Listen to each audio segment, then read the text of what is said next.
champion of champions once a year. That's the whole kind of the mystery. Yeah.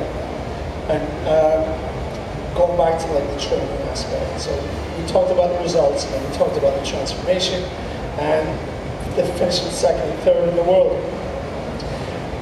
Whenever you're trying to like reach what makes you the best, you've been named amongst the best transformation specialists in the world, if not the best transformation specialist in the world. How do you approach that to when mass amounts of people want to get information from you? I mean, we do live in a social media world now. You've released books, you've released video trainers, and you've released countless other things.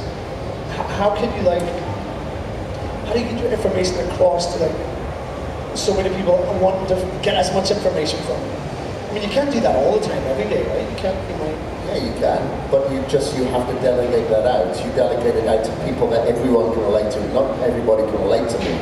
I'm not going to relate to a 70-year-old woman.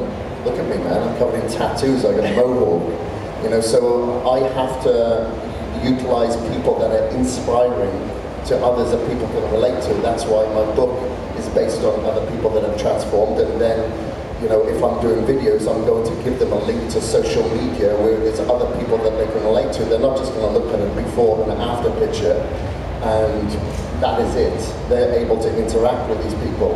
And a lot of what I do is based on motivation. It isn't just the education. Education is absolutely useless. Without motivation, any book that you pick up, any video that you watch is absolutely useless unless those, the people have got the motivation behind it to apply it, and that dedication and that discipline. So that is what, where the main focal point is pushed, and you try to tap into people's limitless potential, because if somebody is looking to try to get ready for, a bodybuilding show, or get ready for a transformation or whatever, or get ready for a wedding, a photo shoot, whatever it may be, a lot of the time they stop. That is their fixed motivation, but after that they have to have that limitless motivation. Maybe it's to get rid of 12 pounds, to get rid of that Photoshop, get ready for that photo shoot. But after that, what is it? Is it to strengthen their heart? Is it to increase their confidence? Is it to increase their energy so they have they can play with their kids in their later years or whatever? You have to give them that purpose to continue, and that's what we've got to tap into. But a lot of it is relatable. They may not have the motivation within their own social circle at home. So if you can give them a link to people in, a lot of the time it's in other countries, they feel more adapt to, that they can speak to and communicate with and relate to, which keeps them accountable to move further and further and further. A lot of the people that I work with, and I was speaking to some people today that came by the booth, they said, I have no support from anybody at home, but I speak to people online. For instance, a lot of people said I was watching the blood and guts trainer that you did with Dorian Yates, but they have no support. So they go onto Body Space, for instance, and they speak to other people that follow the video plan as well, but they're in another bloody country. Yeah. But then, maybe they're following the same week, or that person went through week 3, 3 weeks ahead, and then helping them get through one of those stages. You know what I mean? Yeah. So it just goes full circle. But what about blood and guts? Are we going to see blood and guts too? I don't know, what do you reckon, Dorian? People used to ask me that because, guys, when I was competing, bringing out videos was one revenue stream. So a lot of guys were bringing out a video, every 6 months or something. And the blood and guts, how it came about, the guys before me that made training videos, or clips of training videos and road to Mr. Olympia, stuff like that, I was always very disappointed. I was like, this is bullshit. This is not inspiring me. Guys in the gym, messing about, I want to see some real. I want to see something that's going to inspire me. And they go to the gym and just want to rip the plates apart, but I'm not seeing this yet. So I realized what the problem was. The problem was guys making a video, we're getting a video production team to make the video, and the production team want to make the end product from their point of view. So they want good lighting, good angles, all this stuff. So what you got is guys going, can you just do this and move the lights? So you can't have a genuine workout. So there's a photographer, Kevin Horton, who was a friend of mine. I said, look man, I just want to do this.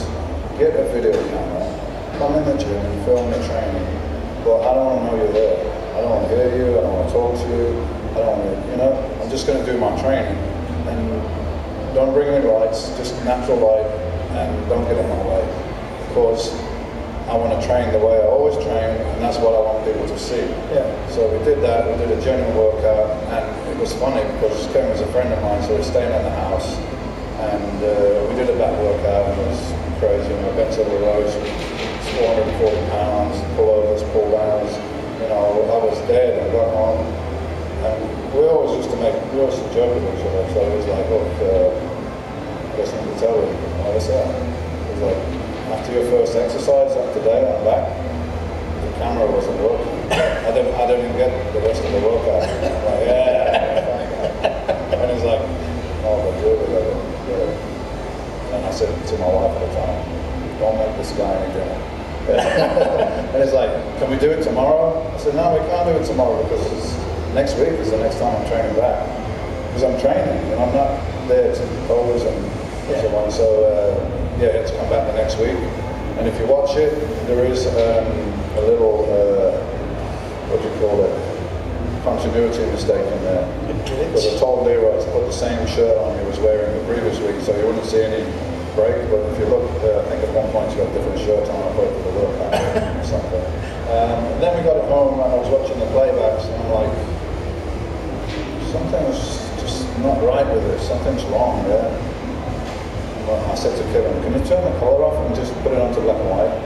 So we did that and I was like, right, that's it. That's it, we keep it like that. You know? And that was the worst of the black and white? Because the black and white looks, you know, it's like the Raging Bull in the Robert De Niro boxing movie, it just looks more brutal, more, you know, more real. That's what, you know, and everybody comes to me and says, look, God and God's my favourite video, I watch that every day before I go to the gym, and that's what I want to achieve, so I'm really happy with it. And there was no point, well, I've done it.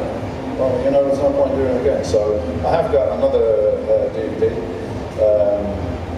Shadow Warrior, which is me training other people. So Kyle is one of the people I train. There's quite a few pros on there, there's some seminars. So it's a double disc of all different kind of footage. So that's another DVD. But as far as Dorian Yates training in the gym, I did it already. So we're never going to see a blood and guts too? No. No, unless it's, my son wants to start competing or something, you know, like. What about a video trainer, just like Kris said, because Kris has done like three? You've done the 12-week transformation, then you've done the DTP, then you've done the one with the... We did 6 weeks. That's right, training. 6 weeks. Which is super popular, and you know, I'm going around the world here in Brazil, and in Brazil I said to my wife, look at the line, look who's in the line. How old are those people? 17, 18 years old, average, in my line. My last contest was 17 years ago, so these guys are just born when I was top competing. So it's obviously all the stuff, social media, internet, you know, the trainer I did. There's a whole new generation of people that know me now, not from the Mr. Olympia, but from this, you know, from the training knowledge online and so on. Training videos and stuff. All right, well, we're going to open it up for the floor for like 10 minutes. Is that cool? Cool. Before you answer questions. All right, do we have any questions? And I've got like a mobile mic. Cool. This very rarely happens where we get somebody instantaneously looking for a question. Oh! All right, dude. What's up, bud? You go. Hi. I've got a good one about muscle imbalance, say biceps. And the other one, be it delts, front delts, just basically some tips on getting balance. How do you balance muscle groups and your physique? To bring one of them up. Well, you know, everybody's going to have body parts that respond more quickly than others genetically. So I think it's a case of putting more emphasis on your weaker body parts and less emphasis on the stronger ones. And when I say emphasis, I don't mean doing more work.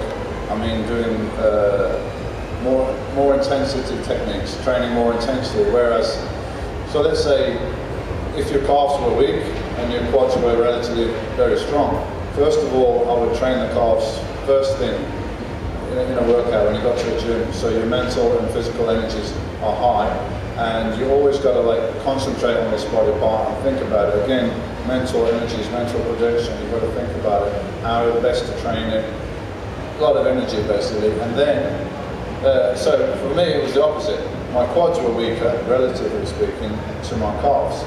So, you know, the night before I went to the gym, I would be dreaming about quads, how much weight I'm going to use, which exercises.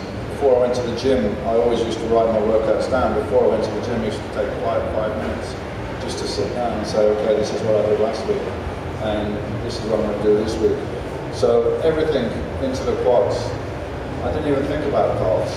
So I did my quads, did hamstrings, and at the end of the workout, when I'm probably a bit physically tired and mentally getting tired, then I did my calves, because they were an easy body part. So I wasn't putting emphasis on them mentally, I wasn't doing forced reps, you know, I was just kind of cruising. So you cruise on your stronger body parts while putting emphasis on the weaker ones, really. And it's a constant kind of thing that you've got to do all the time. Cool. Chris, you want to add to that? Depending on what body part that is, you know, for instance, if we're talking about like you know, your lats or something like that, obviously the nerves run to these muscle groups as well, to your limbs. Sometimes it is a good idea to go to, you know, go to a chiropractor, get aligned. If you've got an impingement, then sometimes that can prevent a muscle from firing. You know, if we're talking about a balance from like one arm to the next or one lat to the other, that's happened to me. Where, you know, I think, you know, it's my lat, but in fact it's, you know, it's the erector on my spine. So, you know, if you get that aligned, if you are misaligned, you know, you might want to get that checked out through chiropractic care, massage, to make sure that you open up those neuromuscular pathways so you can contract that muscle. Because it doesn't matter how much you work that muscle, if those neuromuscular pathways and those nerves are impinged, you'll never be able to get a full contraction. Cool. Does that answer your question, man? Cool, man. Any questions? There was somebody in the front here. Oh, there. That's where it is.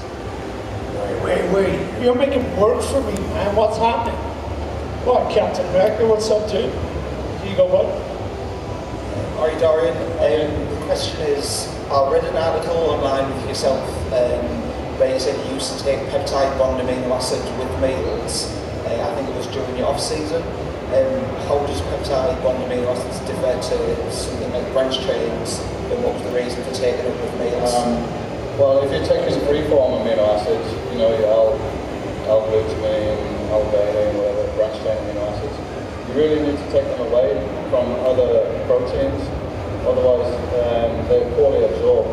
Whereas peptide bonding they're bonded together, so they're absorbed more efficiently. So if you take peptide bonding with a protein meal, you're still going to benefit from it. Whereas you throw in free-form amino acids on top of the protein, you might not absorb it properly. So that was the reason for taking it with the meals. If you take L-glutamine, which is very useful, or branch chains, I suggest you take them on a empty stomach, more efficiently absorbed. Cool. Does that answer your question? Oh, and there was one over here, man. Yeah. Almost got the feedback. What's up, bud? Don't be shy, come on. Yeah, I was going to ask, Dorian, I saw on a DVD you trained that big guy who's in America, and he said that, a week in a dungeon, whatever it is, and he said that he wouldn't do leg presses, he tore his quad, but anyway. I saw on there that you swear by doing 3x8s on each body part. Would you say that is always good to do all year round, or Three sets of 8?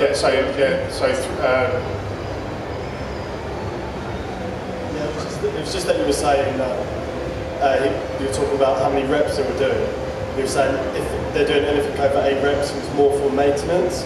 Would you say if you're doing more than 8 reps, you need to up the weight? So I don't know. Maybe you get a little confused. I mean, really, muscle building rep range would probably be somewhere between 6 and 15 reps, time under tension. So anywhere in that kind of range. But heavy basic exercises, I do prefer to stick to 6 to 8. So that was probably the guideline I was given. If you get more than 8, put a little bit more weight on the bar next time. Isolation exercises, you probably want to be around 10 reps. Quads, you can go higher, 12 to 15. But upper body basic exercises, 6 to 8. I was working in that range, and I think because I worked relatively low reps with very heavy weights for such a period of time, that's why my physique had a different look to the other guys. It was much more dense muscle because of lifting heavy weights as opposed to doing more volume and pumping kind of work. Oh, there was a question. Oh, yeah. All right, cool, no problem. I've got another question mainly both for